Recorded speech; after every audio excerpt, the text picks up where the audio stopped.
Agora, a conversa vai acontecer entre o professor associado da FGV e diretor de pesquisas do IEPS, o Rudi Rocha. Oi, Rudi, bom dia. Bom dia, Isabela. Um prazer estar aqui com vocês hoje. Bem-vindo, Rudi. Junto com o Rudi, o sócio da Bain Company, o Vikram Kapur. Olá, Vikram, bom dia. Good morning, everyone. Bom dia, seja muito bem-vindo. E quem vai moderar os nossos dois convidados é o conselheiro da ANAP e CEO do Hospital Moinhos de Vento, Mohamed Parrini. Oi, Mohamed. Olá, tudo bem? Prazer estar aqui novamente com vocês. Excelente, Mohamed. Então, agora eu passo a palavra para você. Antes, só quero dar um recado para quem precisar da nossa tradução simultânea.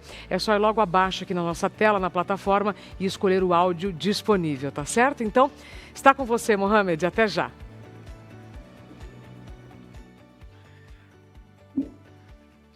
Bem, bom dia a todos. É uma honra para mim estar aqui moderando essa mesa. Antes de tudo, saudar aí o presidente do CONAP, Henrique Salvador, o presidente da ANAP, Eduardo Amaro, o diretor executivo Antônio Brito.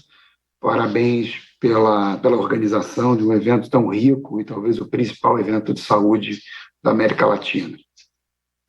Hoje a gente tem motivo de orgulho porque é um tema que me encanta.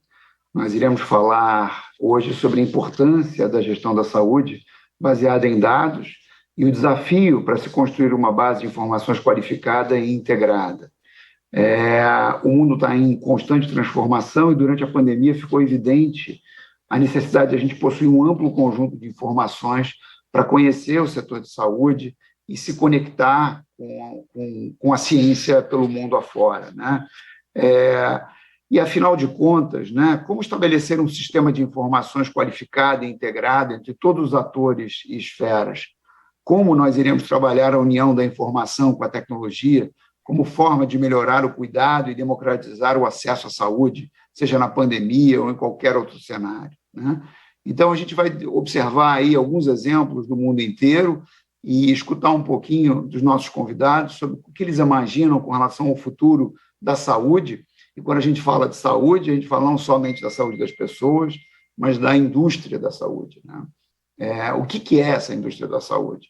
E como é que o Brasil está em relação ao mundo e ao futuro, que é cada vez mais conectado e mais parecido, né? Então, para falar com a gente hoje, nós temos a honra de ter conosco o Vikram Kapur, que é sócio da Bain Company. O Vikram é sócio do escritório da Bain em Singapura. Ele é o líder da prática de saúde da Ásia da Bain e um líder das práticas de produtos de consumo e patrimônio privado dessa mesma empresa.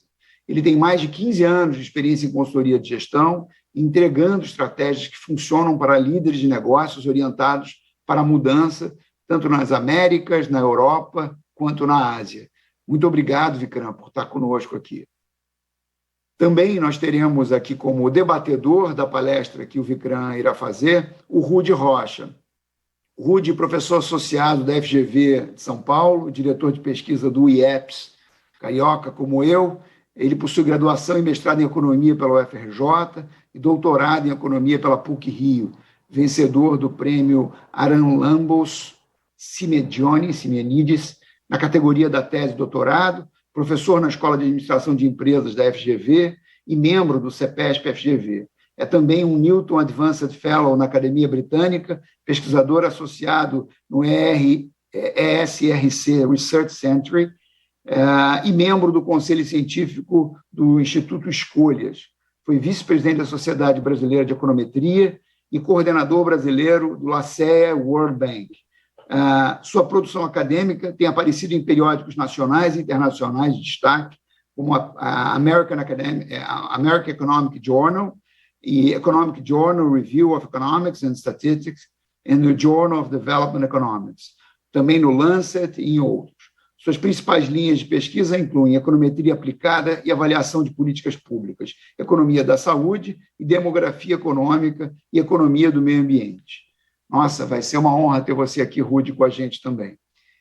Então, nesse momento, eu passo a palavra para o nosso palestrante, Vikram, e a gente está aqui para aprender junto com eles e ouvir essa conexão internacional que a gente tem. Muito obrigado. Thank you, Mohammed, and thank you again, everyone, for giving me the opportunity and the forum to share some of the learnings we are seeing in Asia around how healthcare is being transformed. So just to set the context,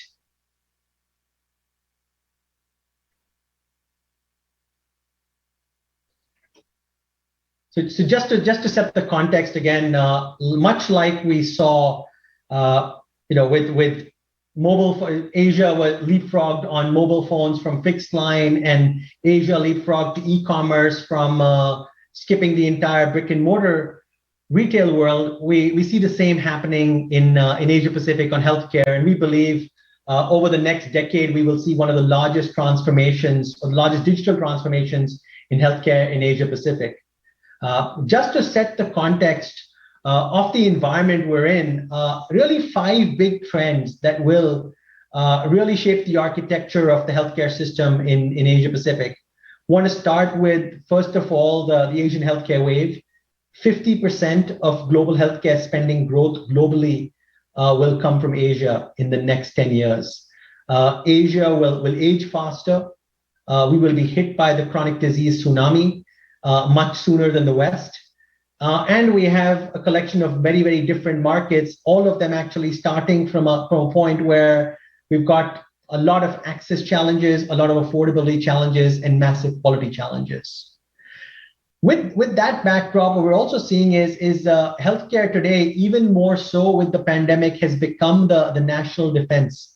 And governments and regulators are really stepping up to improve access. In fact, just 3 weeks ago in India, we had a landmark move where the Prime Minister announced a move towards creating digital healthcare IDs for 1.3 billion people. And so the governments are recognizing they need to play an important role, and digital will play an important role in that space. We are starting to see profit pools realigning.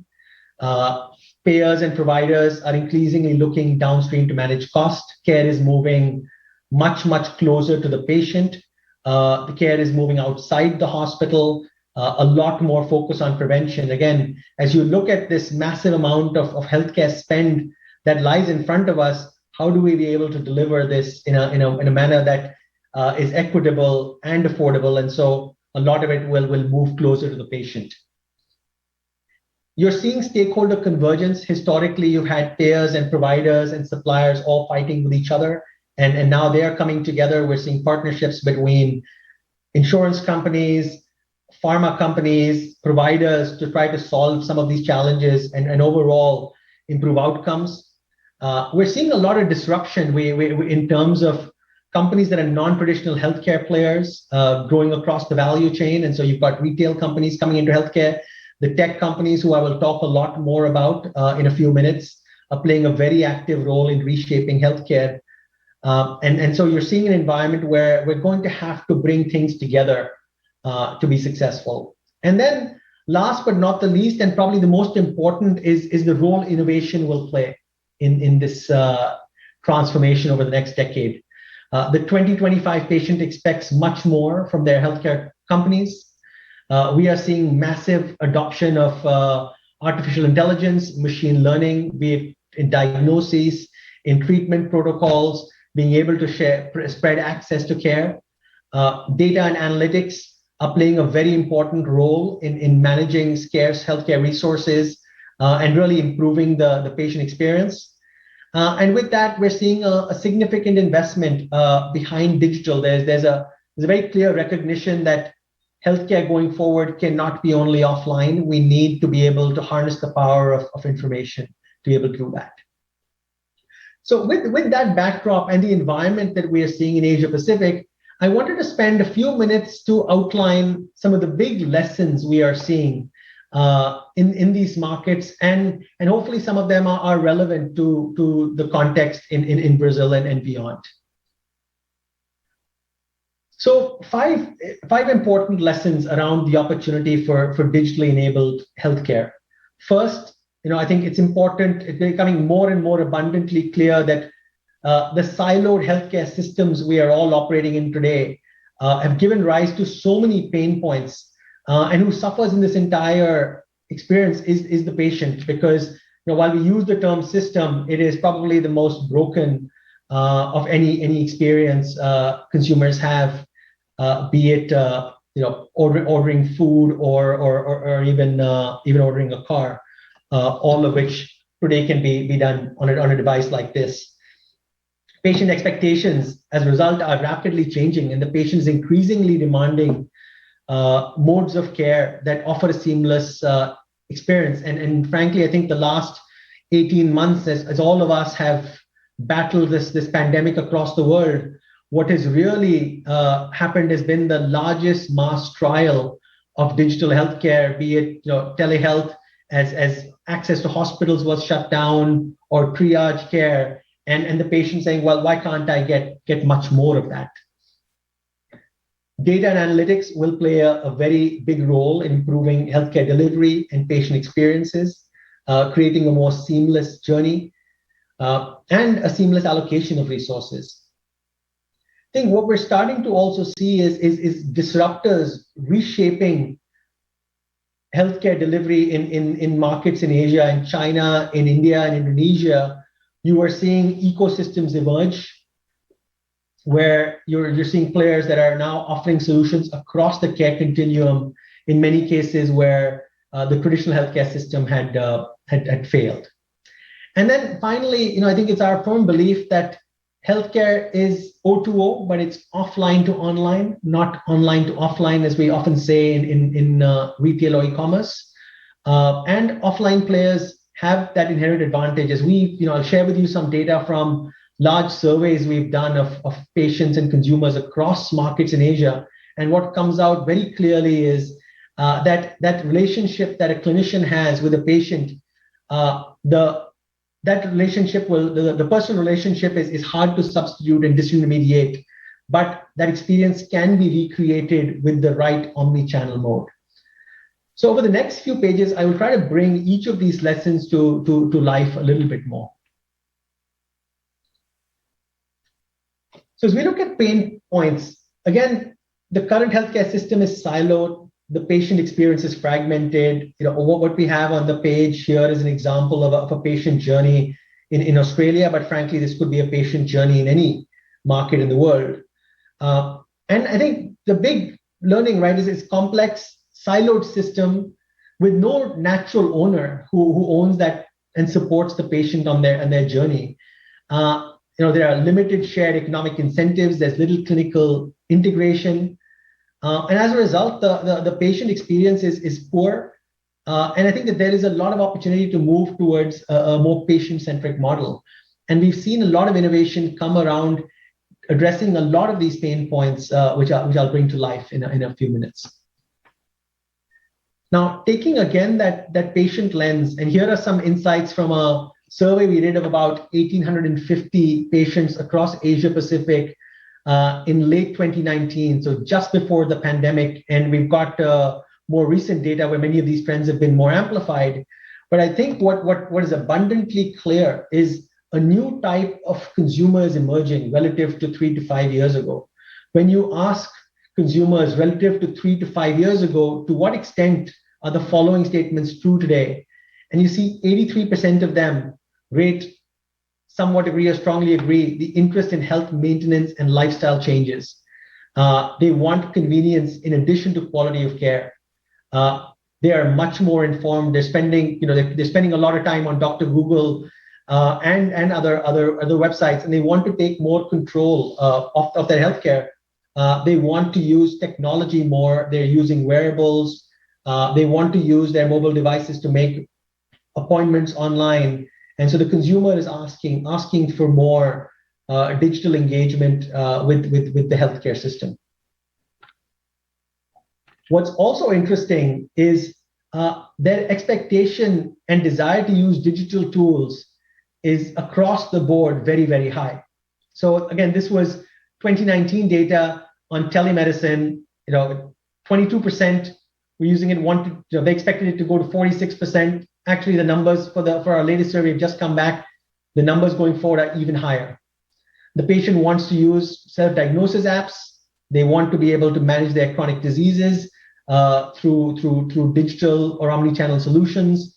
They want their medication delivered by an online pharmacy. If I can buy food delivered home, why not have my chronic medication delivered home?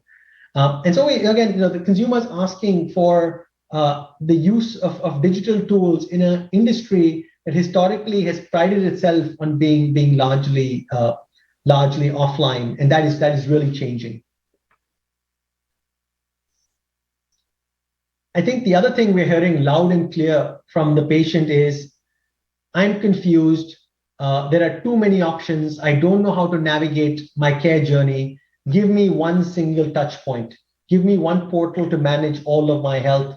And so on the left-hand side of the page, you see when we asked consumers across markets, 85% of them overwhelmingly said that they would like to have one single touch point to manage their care journey. And so, to the point Mohammed made at the start, there is a need for and an ask for more integration versus navigating the system a little bit on your own and being lost. And what was interesting though is there is still a desire for 2/3 of this group still wants to have that some physical interaction with their caregivers and not be a completely online only experience. And this could be a one-stop shop for all of their needs. So being able to choose a generalist and a specialist to treat acute episodes, having all of your diagnostics available in one place, and so that they're readily shared, access to your personal health information, reimbursement information available, all in one place. And so the need is there from the consumer side, and the expectation is there that the healthcare system steps up to deliver it. I think what we've probably never had as many digital tools and as much data to improve efficiency and patient experiences. So we've got a plethora of patient engagement tools that care delivery organizations are using today, ways to engage with clinicians. What was fascinating and interesting to us is a lot of the barriers that were cited to the adoption of digital health were perceived to be a physician reluctance to adopt technology. But when we talk to clinicians, they're actually asking for more technology. The clinicians of today feel they're not prepared to treat the patient of today versus the patient of 10 years ago who came in typically for an acute consult. They were treated and then you saw them only when they were sick. The patient of today is typically got 1 or 2 chronic diseases. You need to see them every couple of weeks. They're on long-term medication in some cases. And it's just there isn't enough time or the resources to be able to take care of that patient, and clinicians see technology is playing a role there. I think big data and analytics in disease management, that is playing a very important role in helping target patient populations and helping with adherence, largely driven by machine learning and artificial intelligence. And then finally, I think just the integration of digital information today, it's lying in many different silos. How do you bring all of that together? But with all of that, the challenge still remains to aggregate and share data and translate data into insights. To me, what's very telling and is, if you look at the amount of new healthcare information that is being created, it's gone from 0.2 trillion gigabytes to about 2.3 trillion gigabytes of new healthcare information being produced in 2020. And so there is such a large amount of information. Clinicians, as I mentioned earlier, are increasingly wanting to use data and analytics to be able to inform decisions, but they're struggling because one is a lot of this data is lying in different silos. It's been difficult to translate data into actionable patient insights. But you are now starting to see much more movement towards collaboration. And frankly, as a lot of the world was forced to go remote in the last 18 months, the vulnerabilities in many healthcare systems around being able to share data were exposed. And now it's very much high on the agenda across markets. The next point I wanted to make was around healthcare ecosystems. We believe going forward, healthcare will be about an ecosystem helping take care of a patient. And so I wanted to bring to life examples which are probably at the front end of evolution in China and Indonesia, for example. And what we saw lots of pain points in the system around access to doctors, and so telemedicine providers sprung up. We saw massive challenges in terms of getting appointments in public hospitals, and so companies that were allowing searching and scheduling doctor appointments came up. Pharmacy, in many cities, being able to get access to medication was challenged because there wasn't as much pharmacy access, and so e-pharmacy players came up. But I think what's been interesting is an understanding by many of these digital natives that the patient doesn't see these different use cases as silos. And so while many of these companies like Ping An Good Doctor started in telemedicine, or WeDoctor started with an appointment scheduling app, they realized that what was the value they were really creating was being able to integrate that journey for the patient and offer many solutions that would be relevant to that patient in one ecosystem. I think what's also very interesting is many of these digital players, as they expanded, it became very clear for them that healthcare could not be delivered only digitally. You had to be able to partner with offline ecosystems. And so many of these players now have also expanded into being able to build some offline integration, be it for chronic patients or other elements. And that brings me to, I think, the last big point is, in our view, the patient journey, an integrated online-offline model has probably got the largest potential to drive efficiency and improve patient experience and outcomes and lower cost. And so if you look at a typical patient journey, by default is an omni-channel journey. And so, if you look at the bottom left of the screen, the journey starts offline when the patient says, look, my stomach's hurting.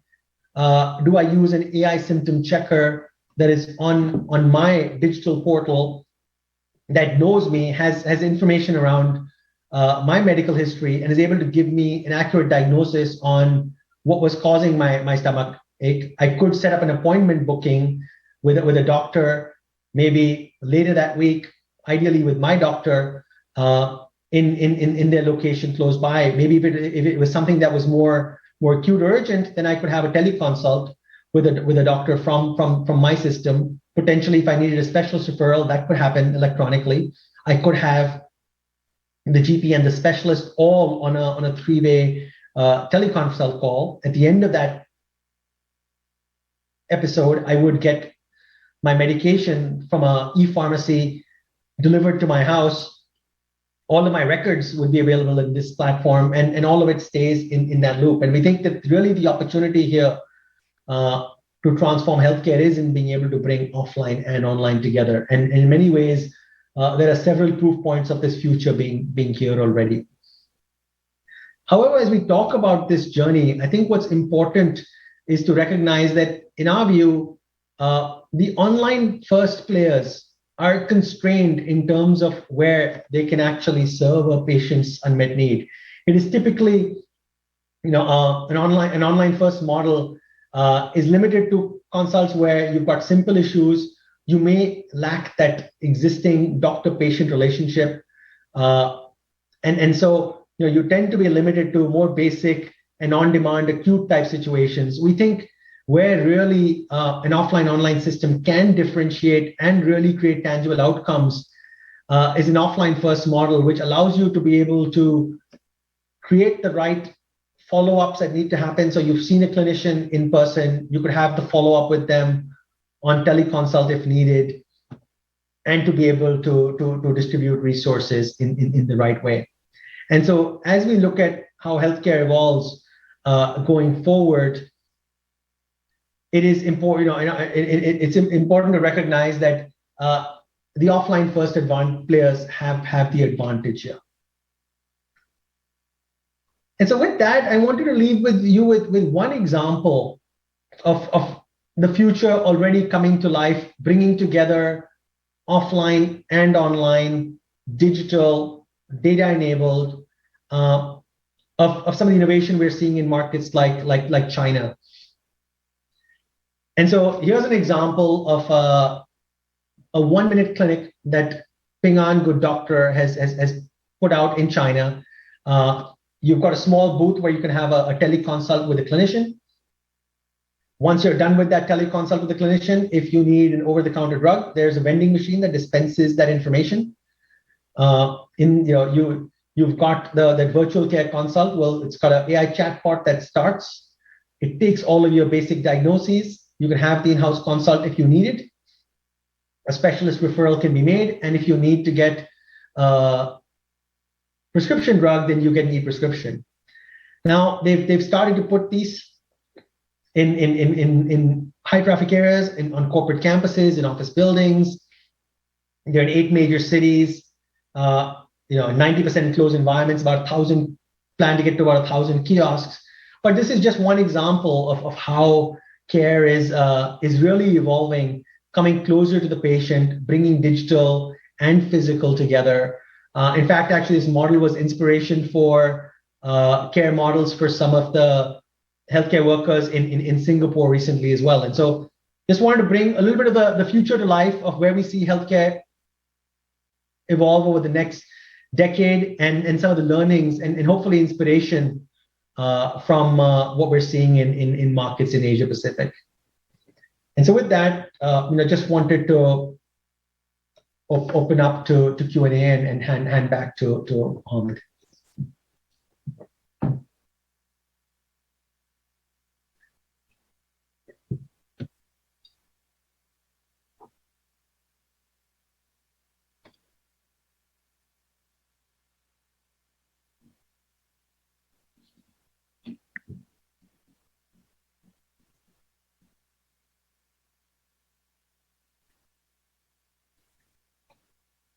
Desculpa, eu estou falando o tempo inteiro sozinho aqui, gente, perdão.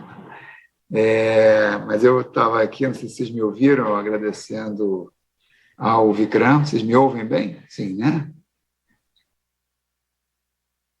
Não me ouvem? Me ouvem, tá. Agradecendo ao Vikram pela apresentação, a gente conseguiu entender um pouco das similaridades que nós temos na Ásia, e também alguns elementos de novidade, e inclusive com relação ao futuro. Eu gostei muito, Vikram, quando você reafirma a importância da conexão do online com o offline, né?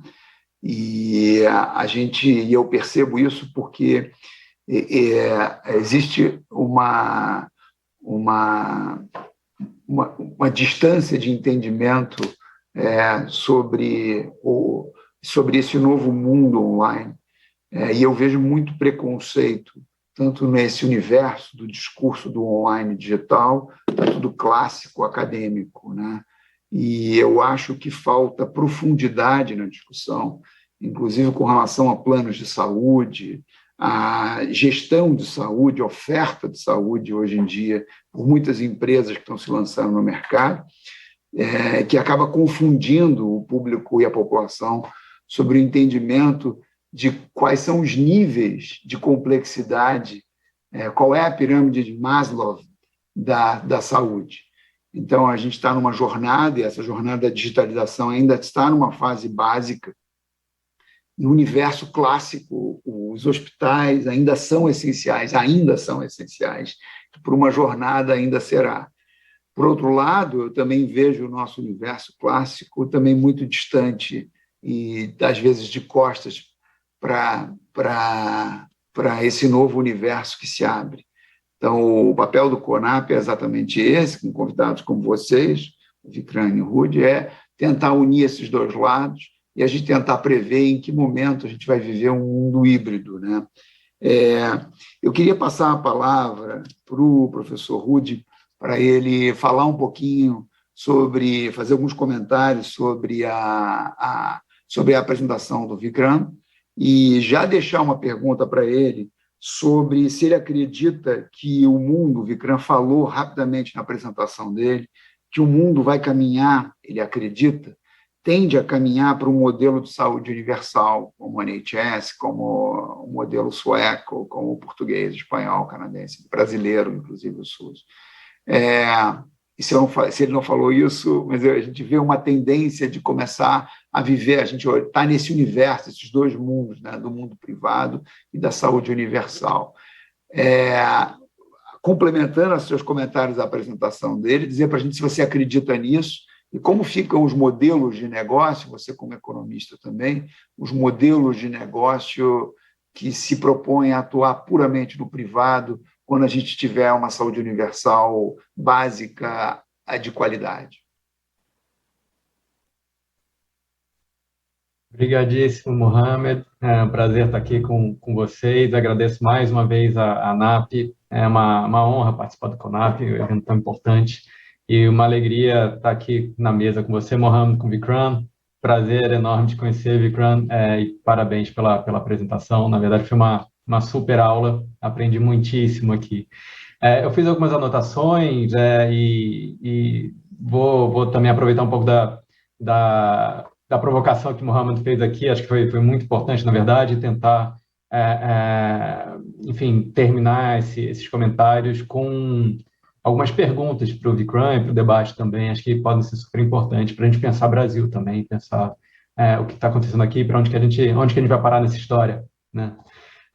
Claro que, enfim, como o Vikram mostrou, essa fronteira tem se movido muito rapidamente, a fronteira da inovação, a fronteira absolutamente disruptiva, no sentido de que, enfim, no termo clássico aí que a gente usa em economia, o que a gente está observando, sem dúvida nenhuma, uma destruição criadora, né, ou criativa, onde as coisas mudam muito rapidamente, os stakeholders são ameaçados, inovam, se reposicionam no mercado, e a gente está, enfim, assistindo isso acontecer agora muito rapidamente, e a Covid, sem dúvida nenhuma, acelerou esse processo. Não só isso, acho que a palestra do Vikram foi espetacular, porque se essa fronteira está se movendo rapidamente, o lugar onde isso acontece no mundo hoje é na Ásia. O Vikram está falando de Singapura, então a gente aqui no Brasil, a gente na América Latina, a gente tem que ficar de olho ao que está acontecendo lá, sem dúvida nenhuma. As inovações têm sido absolutamente impressionantes. Agora, diferente de, enfim, fronteiras de inovação e tecnologia e conhecimento se movem em todos os setores, não tenho a menor dúvida, as coisas mudam muito rapidamente. Mas o que acontece em saúde? A gente sabe que sistemas de saúde são totalmente diferentes de país a país, né? É muito heterogêneo. A maneira como a gente oferta, como financia, como regula, cada país tem o seu sistema.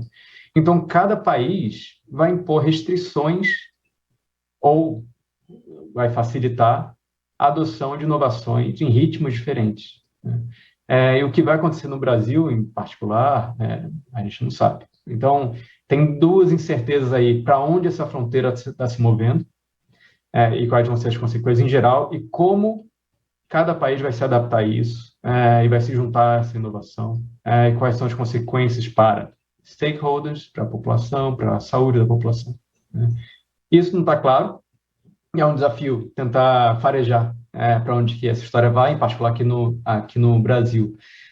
Seja como for, acho que eu anotei algumas coisas, isso implica em riscos e oportunidades, sem dúvida nenhuma, mas a minha percepção é que a gente pode, sim, ter ganho de eficiência imensos. Então, a gente tem um gasto de saúde hoje no globo, no planeta, estimado em 10 trilhões de dólares, previsão, próximos 20 anos, que isso seja multiplicado por 2,5. Então, é um mercado e necessidade de financiamento incríveis. E, sem dúvida nenhuma, a digitalização do setor, as inovações que vêm através de dados, algoritmos e inovações, todas elas, como o Vikram mencionou, sem dúvida nenhuma, podem gerar ganhos de eficiência para quem estiver bem posicionado, tanto entidades privadas quanto instituições públicas, né? Como que a gente está no Brasil? Eu diria que a gente está extremamente bem posicionado por certos pontos de vista e mal posicionado por outros, né? Então, se a gente olhar tanto para o setor público quanto para o setor privado, o que a gente encontra são coisas absolutamente impressionantes. Então, eu vou citar apenas o DataSUS, por exemplo, o sistema, né, o departamento do Ministério da Saúde que harmoniza centenas e centenas de sistemas de saúde para o país inteiro. Então, a gente tem um sistema de saúde único, onde a gente tem as informações no microdados, sobre mais de 12 milhões de internações por ano, cerca de quase 1 bilhão de procedimentos ambulatoriais por ano, 2 milhões de nascimentos, e assim por diante. É um sistema absolutamente impressionante e, de certa forma integrado, né? Cheio de problemas, sem dúvida nenhuma, mas é muita coisa. O sistema, as entidades privadas também, né? A ANAP tem uma base de dados impressionante também, super, super legal.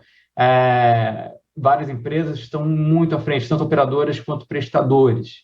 Agora, tanto no SUS quanto no privado, tanto na interação entre os dois, muita fragmentação e muita heterogeneidade. Então, se a gente for falar das operadoras, plano de saúde, por exemplo, no Brasil, começamos em 2000 com cerca de 2.000 operadoras, e a gente está indo para 600, 500. Quantas delas vão sobreviver a essas inovações? Várias não estão preparadas, né? Várias estão inovando. A mesma coisa para os prestadores, para os hospitais, né? Então, a gente tem realmente muita capacidade instalada, sistemas de informação que são impressionantes, em perspectiva internacional. Por outro lado, muita fragmentação dentro do público, dentro do privado, entre os dois, na interação entre os dois. Como que a gente vai lidar com isso? E como a gente vai incorporar tecnologia suficiente para avançar na fronteira que o Vikram mencionou? Isso vai ser um desafio. Eu acho que eu cito 2 restrições, e aí eu termino com as provocações do Mohamed e perguntas para o Vikram a partir da apresentação dele. A primeira delas é o seguinte: olha, está na moda falar de Big Data, Machine Learning, e uso de aplicativos, etc., tanto dentro das empresas quanto no acesso de pacientes das empresas, aos serviços. Sem dúvida nenhuma está na moda, e essa coisa de data, todo mundo está falando que virou data scientist, né? Agora, eu vejo isso com alguma preocupação, na verdade, porque uma coisa é a gente gerar, armazenar e, eventualmente, até integrar bases de dados grandes. Outra coisa é converter isso em conhecimento, número 1, e converter isso em ação e solução, número 2. E eu acho que a gente tem um gargalo de recursos humanos muito sério no Brasil com relação a isso. A gente consegue gerar e manejar a base de dados? Acho que sim. Agora, eu não vejo a gente formando recursos humanos em quantidade suficiente, gente capaz de converter toda essa riqueza de dados realmente em conhecimento e em solução. Existem ilhas de excelência, tanto do ponto de vista de instituições que estão formando novos recursos humanos, quanto instituições que estão utilizando, contratando e inovando, mas eu não vejo isso em escala para o país. Acho que isso é um gargalo. Eu queria ouvir do Vikram como que isso está se dando na Ásia e nos países do Pacífico, em Singapura em particular, como está sendo essa formação de recursos humanos, incorporação na direção de geração de conhecimento e solução, para além da geração e manejo de base de dados, né? Então, essa é uma pergunta número 1. E a pergunta número 2 e aí já entrando, e aí eu fecho, mas já entrando também na provocação do Mohamed, será que a gente vai observar no futuro um digital divide, aumento de inequidade, né? De fato, o mundo está se movendo para integração. E eu acho, e a minha percepção é integração de público-privado com universalização de acesso. E a minha impressão é que, olhando 40 anos à frente, essa vai ser a única saída para a gente lidar com e gerar ganhos de eficiência de maneira a lidar com essa tsunami que o Vikram mencionou, de necessidade de financiamento, né? A gente vai precisar de integração, de coordenação, de compartilhamento de informações, etc, etc, etc. De repente, parte disso que está movendo a direção do mundo, está movendo o mundo em direção a sistemas mais universais de saúde. Aqui no Brasil, parece que a gente está indo um pouquinho para o lado ao contrário, né? A gente realmente começou, há uns 30 anos atrás, nessa direção, mas a gente é muito bom no país em geração de desigualdade, né? Apesar disso, a gente segmentou muito, né? E continua segmentando cada vez mais o setor. E as interações entre público e privado nunca foram reguladas, né? Tudo que a gente precisa hoje é de coordenação e integração, e tudo que está acontecendo hoje é mais fragmentação, né? Então, é uma preocupação, e eu devolvo ao Mohamed essa uma preocupação, na verdade, dadas as restrições sobre o setor público e a fragmentação do privado, a reboque dessa onda, pelo lado dos pacientes, de necessidade, né, de acesso, e pelo lado dos stakeholders,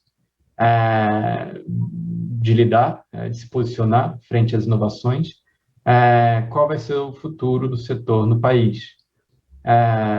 Eu não tenho visto com bons olhos em geral, principalmente no que se refere à equidade. Eu acho que a inovação tecnológica pode gerar mais equidade, mais eficiência, mais saúde para a população, mas como que a gente está posicionado para lidar com isso? Como lidar com a desigualdade? Isso é uma pergunta que a sociedade brasileira vai ter que responder, vai ter que enfrentar, e essa é uma pergunta também que eu queria passar para o Vikram: como os países da Ásia do Pacífico estão lidando com isso, né? Em que medida as inovações estão ao alcance de todos? E isso não está claro como está acontecendo aqui no Brasil, como que vai acontecer. Acho que a gente tem que ficar atento com relação a isso. Então, eu encerro por aqui com mais perguntas do que qualquer outra coisa, mas eu acho que, eu sempre falo em sala de aula que, enfim, perguntas bem feitas, não sei se foi esse o caso, mas às vezes perguntas são mais importantes do que respostas, né? Meio sem função. Então, eu tento tento provocar com perguntas Vikram e Mohamed, para a gente também tentar entender para onde que a gente está indo. Mais uma vez, muitíssimo obrigado pelo convite, uma alegria participar do evento, desse painel, e uma alegria imensa conhecer Vikram, Mohamed, e fico a postos aí para colaborar. Muito obrigado. Muito obrigado, muito obrigado.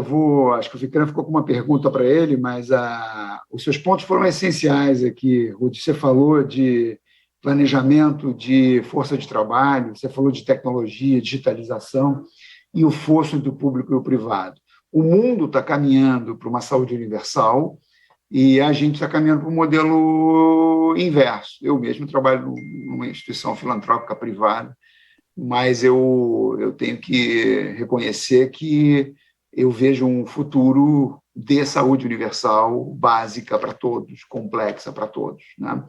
E aí quem vai fazer, eu não sei se é o público, se é o privado, mas quem tem que estar no comando, no planejamento, são os governos, né?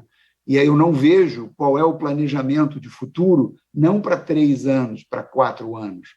Isso eu queria perguntar, a mesma pergunta sua para o Vikram, direcionando para a Ásia e para Singapura, porque me assusta muito eu ver que o Brasil, a gente não tem um comando e um planejamento para a educação, para a ciência, para a academia, para a tecnologia, para a formação de mão de obra. O mundo, o DataSUS tem um mundo de dados e zero informação.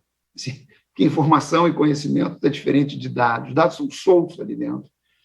Os nossos sistemas, o governo americano é a mesma coisa, Cerner, Epic, cada hospital com um sistema. Como é que eles se conectam? Eu queria ouvir a mesma pergunta do Rudy sobre Singapura. Por que esse país está crescendo tanto?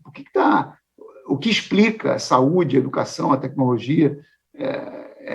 O que explica e o que você pode trazer para a gente com relação de contribuição do nosso país? So, Mohamed, Rudy, again, excellent questions. Very, very thoughtful for perspectives. A lot of it resonates very much with me, and I think, three themes. And so let me unpack them one by one. The first one is around talent. I think today the words data plus science is probably the most attractive profession and the hardest and most competed for talent in the world. I think what I am seeing, at least, is happening. And again, I'm a little bit more of an optimist when it comes to this. Is there is a lot of talent that is stepping up. I think the one thing we as healthcare industry practitioners have going for us is we are in a mission-driven industry, and with this generation of data scientists who, again, we're in this war for talent with Google and Amazon and Facebook. The healthcare companies and hospitals were not the best destination for this talent. And even if they did make it there, the organizations were built in a way where you could just never succeed. And what I'm seeing now is two things. And maybe there is some silver lining to this pandemic where healthcare is much higher on the agenda. And many people want to step up to be able to help. And so we're seeing now more talent. I think there's a lot more people going into technology and data science, but now for them, healthcare is a place to be able to build their career. The second thing that I have seen, which has been quite impressive, is the mindset shift that is happening in at least forward-thinking healthcare organizations that are realizing that, again, healthcare companies historically were probably the furthest behind on adoption of digital. The ways of working could not be more different than agile and product development and MVPs and all of the talent that the ways of working technology firms are used to working with. What we're seeing, at least the early winners do, is take some lessons from the technology company playbook and implement them in their healthcare organization. So I am hopeful. I think on talent, the war of talent will be an important and it will be a big war over the next decade. But I think as an industry, we need to step up. The one good thing we have going for us is we're a mission-driven industry, and people want to be able to deliver better care. And so we attract high-quality talent. We have to create the right environment for that talent. So that's my view on talent. I think the second question which you provoked on was to some extent, Mohammed, your question around universal healthcare. We are seeing a massive wave of universal healthcare in a lot of emerging Asia. In the last 24 months, India has launched a version of universal healthcare with Ayushman Bharat, the Philippines, Indonesia with BPJS. I think governments realized that it is important for them to step up and play an important role in at least providing the basic safety net for their populations. I think what's also being recognized is that many of these countries cannot afford to spend 20% of GDP on healthcare like the Americans do. And so technology has to play a role in being able to deliver care.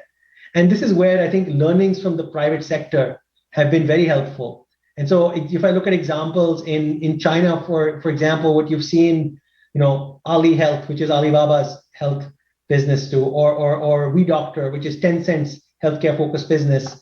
Many of them are now partnering with the government to be able to deliver government programs digitally. So for example, Tencent has a pilot in one city where for chronic patients, you can get all of your medication delivered by e-pharmacy integrated with your social insurance. So I think it'll require collaboration.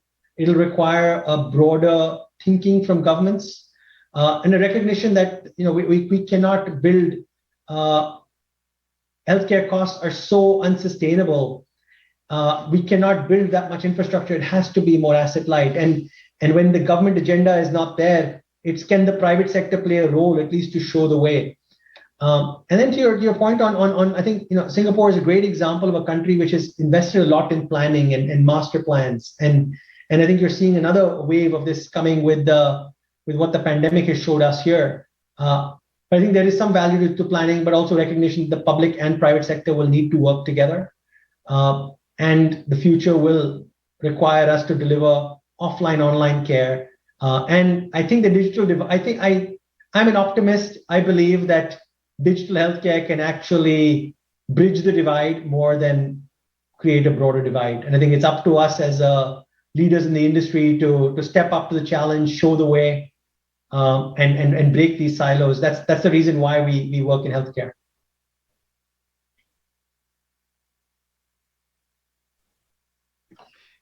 Obrigado, excelente, Vikram. Antes de agradecer a você, fazer uma pergunta rápida aqui para o Rudy. O Rudy, economista, como eu, sabe da teoria malthusiana, né? Então, e a gente fica imaginando, né, sobre o excesso de população, o envelhecimento da população vai gerar e vai faltar comida para as pessoas. A gente superou isso porque as tecnologias vieram para desmentir isso. Com a população crescendo, envelhecendo e vivendo mais, você acha que a gente pode ter agora novos questionamentos, aí, um neo-malthusianismo aí com relação aos desafios que a gente vai enfrentar no futuro? O que tu imagina aí para o Brasil? A curva brasileira de população vai começar a cair em algum momento, né? Já está se prevendo isso agora. E também falar um pouco de estratégia de Brasil, você que fala de equidade, você, o Armínio, aí, olhando para Singapura, não falta um projeto de Brasil ao invés de um projeto de governo?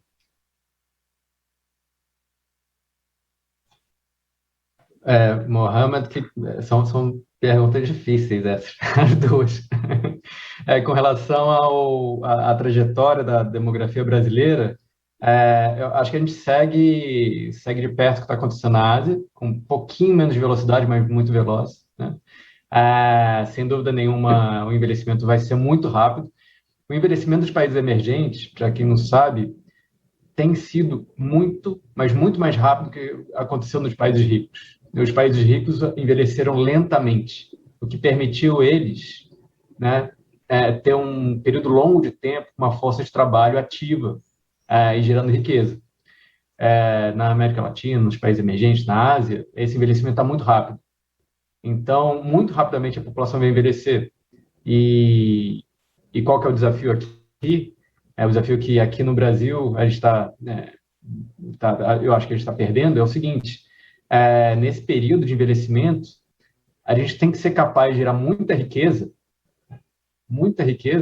exatamente nesse momento. Qual que é o momento? O momento onde a gente ainda tem uma fonte de trabalho grande, antes de envelhecer, né? A gente gera essa riqueza e aí, quando a gente envelhece, a gente tem uma riqueza para compartilhar, né? Para sustentar saúde, previdência dos mais idosos, né? Então, esse é o desafio. A gente está perdendo um pouco esse momento chamado de bônus demográfico. Esse bônus demográfico está sendo muito bem aproveitado pela Ásia, né? Então, de fato, é um momento preocupante. E a demografia, Mohamed, ela não volta, né? Ou então, quando ela volta, ela se move muito lentamente. Então, realmente é preocupante e, sem dúvida nenhuma, se a gente vai observar cada vez mais, nos próximos 40, 50 anos, a proporção de brasileiros com mais 60, 65 anos crescente, né? Isso vai ser um desafio para o sistema de saúde, locais, para o SUS, privados. Vai ser um desafio para o lado privado, para as operadoras de saúde, para o lado dos pacientes, conseguir se cuidar e financiar não só planos privados, como, por exemplo, o próprio SUS, que vai precisar de recursos, né? A gente tem uma pesquisa publicada recentemente que mostra que a gente vai precisar, Mohamed, até 2060, essa projeção de necessidade de financiamento, a gente vai precisar de cerca de 3 a 4 pontos do PIB para empatar o jogo, né? Para fazer frente às necessidades de financiamento. Então, a gente vai precisar, como sociedade, se mobilizar para aportar mais de 3 a 4 pontos do PIB em saúde, para empatar o jogo. É muita coisa. Como que a gente vai se mobilizar para isso? Em direção ao quê? Ao gasto público, à regulação privada. Como que a gente vai fazer isso? E aí eu respondo a segunda motivação, a provocação, que é muito difícil. A gente está muito solto, né, como país, em várias frentes. E acho que é como se a sociedade brasileira tivesse perdido um pouco a aderência, né, ao projeto de país, né? Então, a fragmentação da representatividade está muito grande. E esse é um momento crucial para a saúde. É um momento onde a saúde, como o Vikram mostrou, no mundo está se movendo de uma maneira impressionante, e a população está envelhecendo. Então, se a gente, como sociedade brasileira, se a gente não se mobilizar agora para pensar o futuro da saúde, se a gente não se comportar como uma sociedade ativa no debate público e pautar o debate, a gente sabe que quem não pauta é pautado, né? E aí as soluções podem ser, enfim, podem vir contra o próprio bem-estar da população, né? A gente sabe que em sistemas de saúde têm que ser devidamente regulados. Aqui é um resultado de 2 prêmios Nobel dos anos 70, né? E regulação é muito importante para a sustentabilidade do setor, né? Não só público, como privado também. Então, a gente tem que acompanhar de perto e cuidar da saúde do nosso sistema de saúde, né? Isso é sem dúvida nenhuma. Acho, Mohamed, que as próximas eleições, ano que vem, vão estar aí para exatamente a gente se envolver nesse debate e pedir mais atitude com relação ao pensar o futuro do setor. Caso contrário, vai continuar muito solto e, eventualmente, a gente vai perder o bonde dessa história, sem dúvida nenhuma. Muito obrigado. A gente está chegando ao fim, né? Não sei se eu estou no mudo, não estou no mudo. Mas é isso, acho que as coisas estão muito conectadas, o mundo está conectado e definitivamente falta para a gente um projeto de país. A minha provocação é que a gente pense não a próxima eleição, mas que a gente pense as próximas 3 eleições, 4 eleições. Sequestraram a palavra patriotismo, né? Então a gente não pode mais falar isso, mas está faltando um pouco de, sei lá, então muda para amor ao próximo. Você falou coisas importantes aqui, né? Saúde e envelhecimento da população, ciência e tecnologia. Qual o projeto de ciência e tecnologia? A gente está cortando o orçamento do que é a semente do futuro. Meio ambiente, a gente está no meio de uma discussão, a gente está ignorando esse assunto, com potencial de riqueza e como isso está conectado com a ciência, tecnologia e com saúde. Olha o Covid aí. Talentos e educação, que está conectado com tudo isso. Então, assim, esses 4 eixos eu não vejo. Então, eu já vou considerar que o Ruth fez a despedida dele agora. De novo, agradecer a você. E o Vikram, se quiser agora, faça suas palavras finais aqui. A gente tem mais 1 minutinho. Vikram. I just want to thank you so much for giving me the opportunity to spend this morning with you. I choose to. I was just reflecting on the conversation over the last hour. I feel like I'm inspired by the opportunity in front of us. In China, the Chinese, the character for crisis and opportunity is the same one. And so I feel like, do we use this pandemic that has in some ways united us to create an opportunity to reshape how healthcare is delivered? And so does that become the unifying mission? But that was just my reflection as I was listening to you the last few minutes. But thank you again for giving me the opportunity. Eu agradeço. De novo, aqui é o professor Rudy Rocha e é o professor Vikram Kapur. Muito obrigado, foi uma honra poder estar aqui com vocês. Parabéns novamente aos nossos convidados e também à ANAP e ao CONAP. Excelente, muito obrigada a todos vocês. E muito obrigada para vocês que participaram conosco.